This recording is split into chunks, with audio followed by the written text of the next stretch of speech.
அண்டம் முழுதும் ஒன்றினுள் அடக்கம். அதுவே ஆனை முகமெனும் ஓங்கார விளக்கம். சுழலும் கோள்கள் அவன் சொல் கேட்கும். அவனை தொழுதால் போதும் நல்லதே நடக்கும்.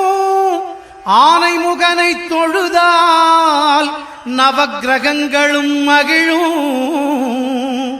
நல்லதே நடக்கும், நல்லதே நடக்கும்.